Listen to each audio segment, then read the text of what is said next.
कभी सोचा है, हर साल हजारों brilliant hard working students UPSC की तैयारी में अपनी जान लगा देते हैं, दिन रात एक कर देते हैं, बेस्ट से बेस्ट किताबें पढ़ते हैं, न जाने कितने टेस्ट देते हैं, लेकिन फिर भी उनमें से ज्यादातर फेल क्यों हो जाते हैं?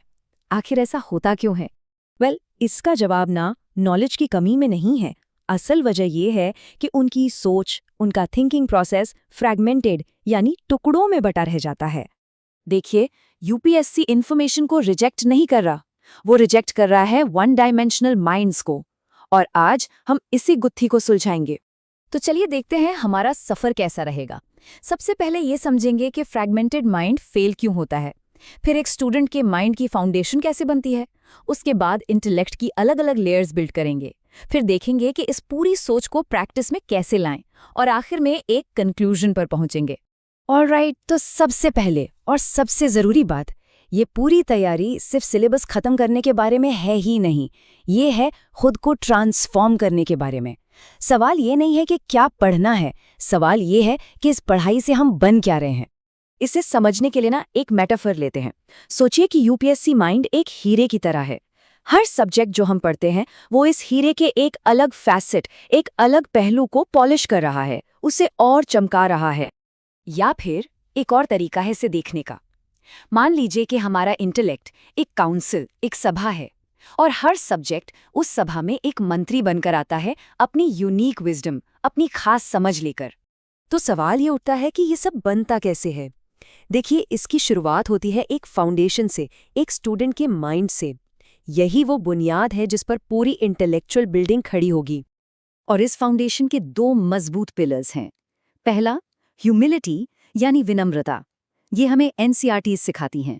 ये हिम्मत कि बेसिक्स से सीखा जाए, और ये मानना कि जजमेंट से पहले अंडरस्टैंडिंग आती है। और दूसरा पिलर है लॉजिक यानी तर्क। ये हमें सिखाता है कि किसी भी कॉम्प्लेक्स प्रॉब्लम को सॉल्व करने से पहले उसे स्ट्रक्चर करना कितना ज़रूरी है। और जब ये ह्यूमिलिटी और लॉजिक, ये दोनों चीज़ें साथ मिलती हैं, तब जाकर बनता है द स्टूडेंट्स माइंड।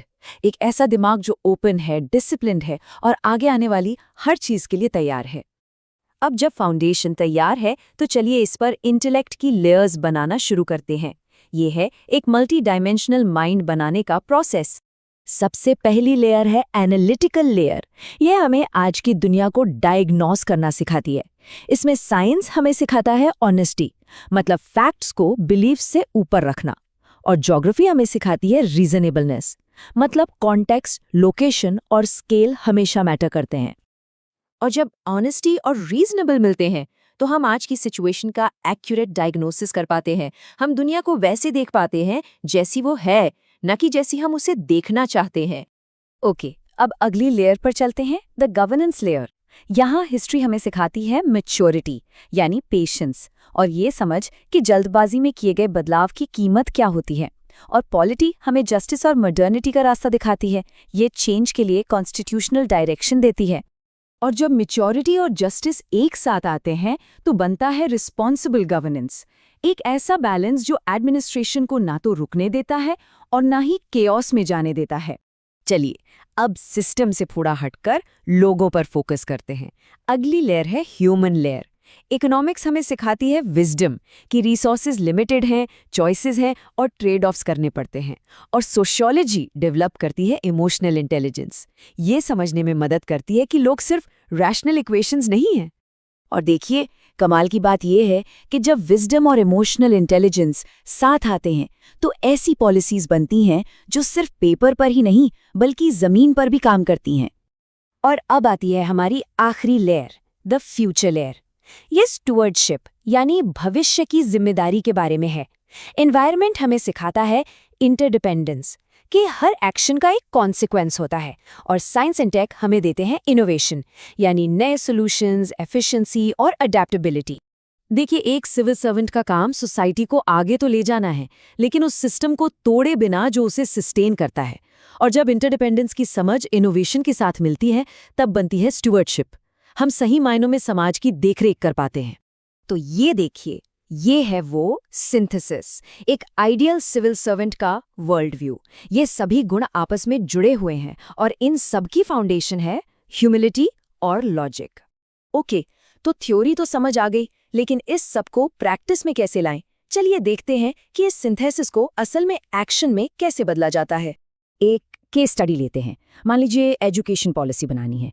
अब इस एक मुद्दे के लिए जस्टिस के लिए पॉलिटी की समझ चाहिए, सोशल बैरियर्स के लिए सोशियोलॉजी की, फंडिंग के विजडम के लिए इकोनॉमिक्स की और डिजिटल इनोवेशन के लिए साइंस एंड टेक की।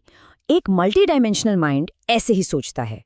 यही वो मल्टी डायमेंशनल थिंकिंग है जो इंटरव्यू बोर्ड सुनना चाहता है। इसी से आंसर्स में डेप्थ आती है, वो बैलेंस्ड लगते हैं, फ्लैशी नहीं। और यही बैलेंस्ड अप्रोच आपको सफलता की ओर ले जाती है। तो आखिर में हम बस इतना कहना चाहेंगे कि ये पूरा प्रोसेस सिलेबस कंप्लीशन का नहीं है, ये है कैरेक्टर फॉर्मेशन का, एक फंडामेंटल शिफ्ट है पर्सपेक्टिव में। जैसे एक म्यूजिशियन सुरों की प्रैक्टिस करता है लेकिन बनाता एक सिम्फनी है, वैसे ही एक एस्पिरेंट सब्जेक्ट्स मास्टर करता है लेकिन बनाता एक ऐसा माइंड है जो गवर्न करने के काबिल हो। तो अगली बार जब पढ़ें तो ये मत पूछिए कि इससे एग्जाम में क्या मिलेगा, बल्कि ये पूछिए कि ये मुझ में क्या बना रहा है। यही सवाल इस पूरी जर्नी का असली मतलब है।